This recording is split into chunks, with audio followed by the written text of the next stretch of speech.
Hello, my name is Michael Kirichenko. You're watching SkyWay News, in which we tell you about the latest developments in the implementation of our breakthrough transport technologies as we work together around the world. We get very many questions from our partners concerned, especially from countries such as the Russian Federation and Australia, where the introduction of SkyWay has progressed the farthest. Especially our Australian partners are interested in the differences between SkyWay and the Monorail. It is due to the fact that about 3 years ago the Sydney Monorail ceased to exist. Does such a fate await our project as well? We will talk about it with Dr. Anatoly Yunitsky, the creator of the SkyWay technology. But let us start with a small introduction. The Sydney Monorail is a single-track circular line in the city of Sydney that connects the Darling Harbour in Chinatown with the business and shopping centre of Sydney. It was opened in July 1988 and closed in June 2013. Sydney Monorail was more of an amusement ride than a part of public transport. The main reason was its unprofitability. This was the verdict. The official closing took place on the 30th of June 2013. It was expensive, designed to transfer 12 million passengers per year. However, only 3 to 4 million people used it for 24 years. The rolling stock dilapidated, and it became very expensive to order a new one or repair the old one since the cars were made in Switzerland. Up to 4 trains operated on the line of 3,600 meter length with 8 stations. The track structure was made of steel beams with a width of 94 centimeters, raised on the 5.5 meter high columns. The distance between them was 40 meters. Stops at the stations took 40 seconds, which was also part of the train deceleration time and its acceleration after the embarkation of passengers. Beginning from 1987, the rolling stock consisted of 6 trains comprising 7 cars, and each train was designed for 56 seats.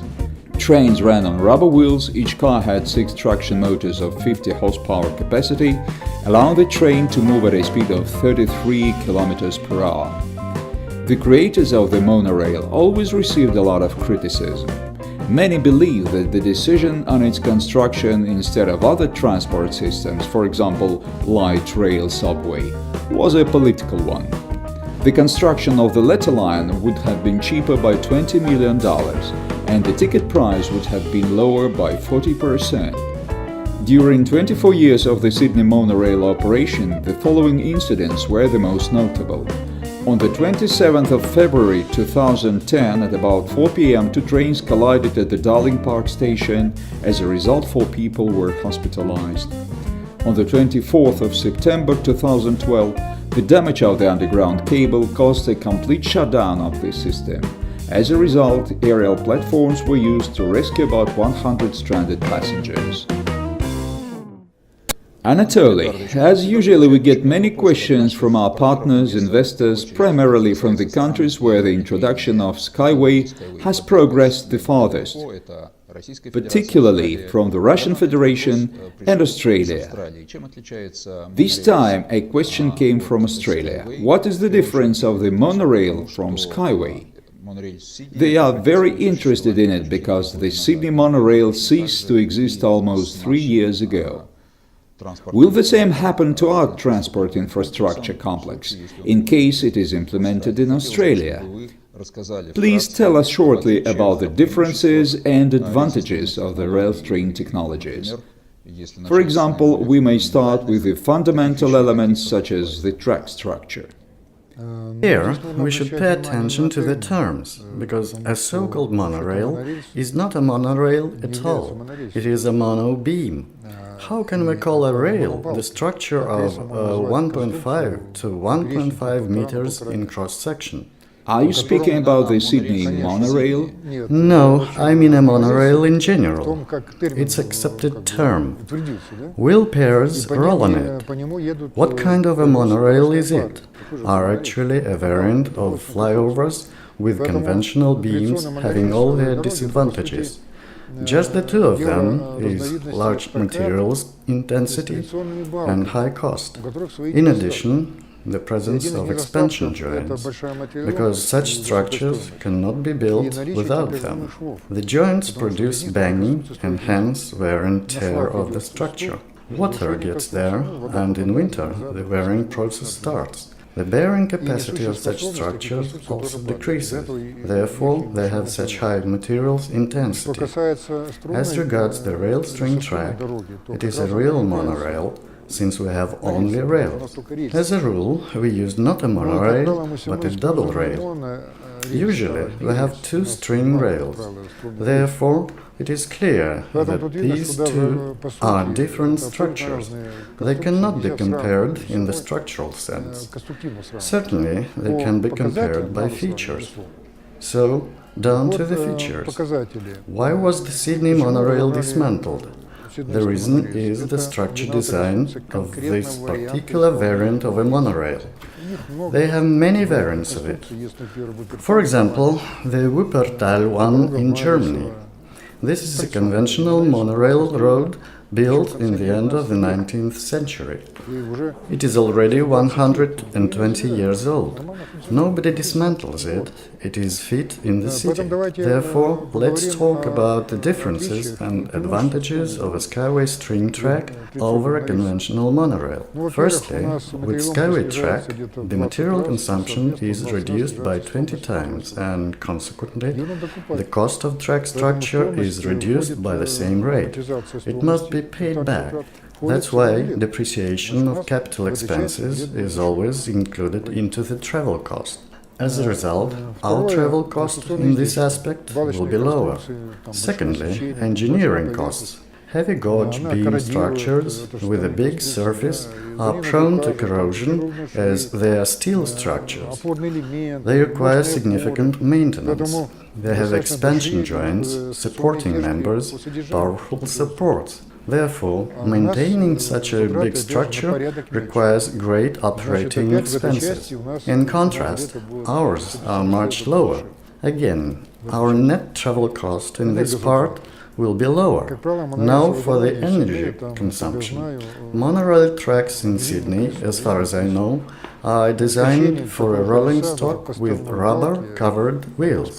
The rolling of this wheel, even on a steel beam, encounters great resistance. In our case, a steel wheel moves along a steel surface. In addition, our wheel support is improved compared to a railway one by twofold. Therefore, in our case, energy consumption for overcoming wheel rolling resistance is also lower. As a result, travel cost in this aspect will be less as well. Another advantage that we have is absence of airfoil effect, as we have two rails and no solid road bed. We have envisaged highly aerodynamic design for our vehicle, which we call a unibus. For these reasons, we need approximately 10 times less energy for transport operation. So, in this aspect, our travel cost will be lower again. Thus, it turns out that our net travel cost compared to a conventional monorail will be 10 times lower. The whole transport system will be 10 times cheaper, and hence its payback period will be 100 times shorter. The Sydney monorail was dismantled, but our track will not inherit its fate, because it will be effective. Moreover, the location on the second level increases its safety. I know there were accidents related to the Sydney monorail. Luckily, no one died, and that system was in operation for about 20 years. Let's consider how many people died in Sydney streets during these 20 years. And how many of them became handicapped?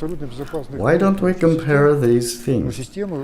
Obviously, there are no absolutely safe systems, but overground systems are safer because there are no obstacles they can clash with, no pedestrians they could knock down, no traffic lights, semaphores, level crossings or crossroads. That's why safety in this case is 1000 times higher compared to ground systems. It all testifies that the fate of the SkyWay train tracks will be different from that of the monorail. Those SkyWay tracks to be built will keep operating like a monorail track in Wuppertal, and everything will be fine. Obviously, construction makes sense when there is a payback, which depends on those factors I've listed above, plus the passenger flow, travel time and comfort level. The travel time depends on the speed. For example, the Sydney monorail speed was up to 30 km per hour. Our urban unibus can develop a speed of up to 150 km per hour. Therefore, naturally, travel times will be shorter, passenger comfort will be times higher, and travel cost will be significantly lower. It explains why such a system will be profitable, even with a small passenger flow. Thank you very much for your exhaustive answers. Thank you too.